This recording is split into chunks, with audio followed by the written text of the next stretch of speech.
Hajde da razgovaramo o britanskom kolonijalizmu i tome zašto je smrt kraljice Elizabete nakon 70 godina vladavine oživjela debatu o tome. My whole life, whether it be long or short, shall be devoted to your service and to the service of our great imperial family to which we all belong. Njena državna sahrana bila je tako velika da niko od nas vjerovatno neće doživjeti nešto slično.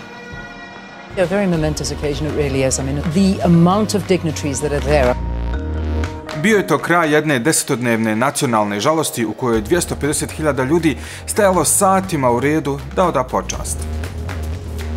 I think it'd just be nice to say thank you to all that she's done. Having to stand in line in the queue for likely 14 hours, really not that much, in comparison to what she did. She was so much a part of our lives that there was something solid and stoic and safe knowing she was there. I think the depth of feeling and the extent is pretty astonishing. Ali u isto vrijeme vode se i drugi razgovori.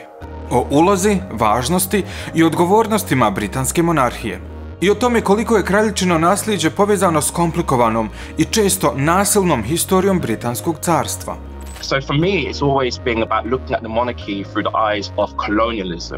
I think that her legacy is one that will become more and more complicated as this moment recedes and the world steps back. People are wearing different lenses, they have different perspectives on the past, on the colonial past. And the Queen becomes this person where all of these sentiments get projected onto her, fairly or unfairly. Je li kraljica odgovorna za sve što je carstvo radilo? Koliko se ono promijenilo pod kraljicom Elizabetom? I šta bi sve to moglo značiti za njenog nasljednika, kralja Charlesa?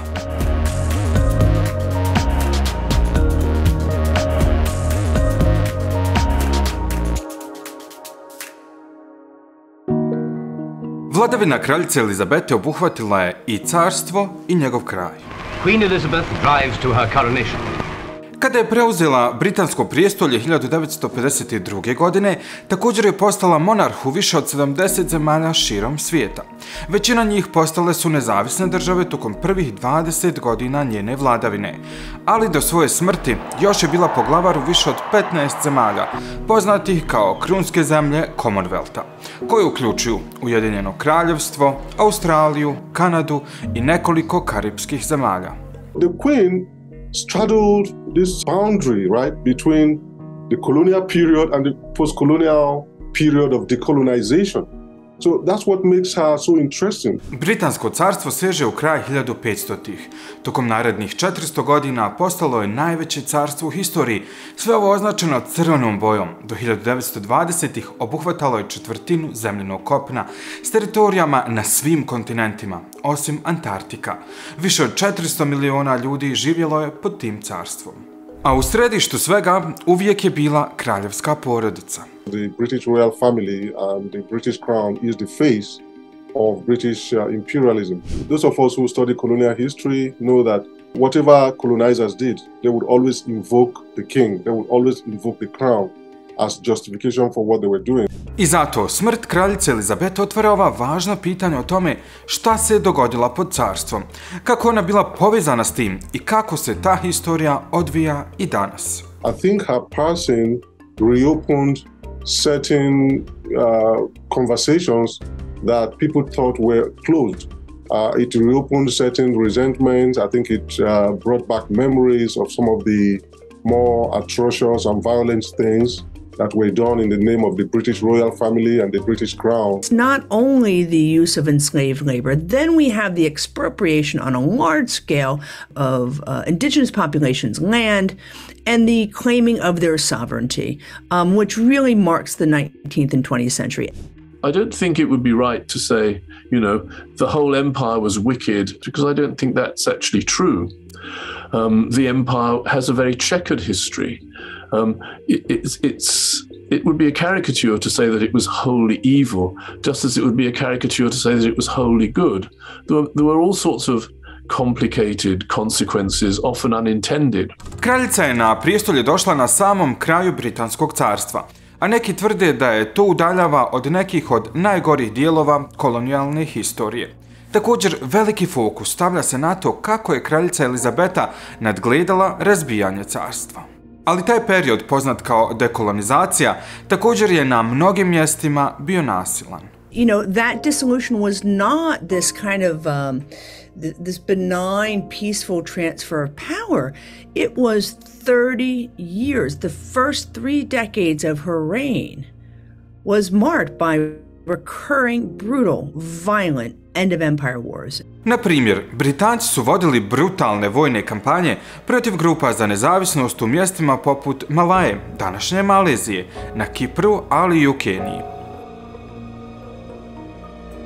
A ono što se tamo dogodilo, nešto je o čemu mnogo ljudi govori. Britanske snage koristile su brutalne taktike, uključujući logore za mučenje i koncentracione logore, kako bi suzbile pobunu grupe koja se borila za nezavisnost poznate kao Mau Mau. What you find is that this is a story of systematic violence and torture on an extraordinary scale. That torture was taking place between October of 1952 and 1960 during the first 8 years of Queen Elizabeth II's reign. Nakon historijskog suđenja 2013. britanska vlada se izvinila i pristala platiti otprilike $23 milijuna odštete za više od 5.000 kenijskih žrtava. Apart from compensation, one of the objectives in bringing this case was for these veterans to be acknowledged as heroes that were fighting for justice. Dakle, da budemo jasni, neke zaista grozne stvari desile su se tokom vladavine kraljice Elizabete i to dovodi do pitanja treba li nju smatrati djelomično odgovornom. Ne treba zaboraviti da je njena uloga kao ustavnog monarha bila simbolična. Nije joj bilo dozvoljeno da se miješa u politička pitanja. To what extent was she personally responsible? Well, in a sense, not at all. I mean, the Queen did not direct government, did not decide what colonial policy was. Was she responsible as the head of state? Well, yes, in a sense she was, in that the state itself, which she embodies, was responsible for things that were done under its control. So, you know, I'm afraid the answer is a bit unsatisfactory. It's yes and no. Dakle, sve se svodi na ono što je kraljica učinila i njene postupke koje je svijet vidio, a veliki dio toga bila je izgradnja mostova s bivšim kolonijama, prisustvovanje obilježavanjima Dana nezavisnosti i bezbroj kraljevskih posjeta. Iako bi ljudi danas mogli dovesti u pitanje kako su neka od tih putovanja djelovala. A tu je i kraljičina predanost Commonwealthu, na čijem je čelu bila. To je u osnovi udruženje bivših britanskih kolonija, iako su mu se pridružile i neke druge zemlje. She was simultaneously the face of the British Empire and all the brutalities and all the theft and all the terrible things associated with it. But at the same time, this very nurturing figure that people in many former African colonies of Britain could look up to.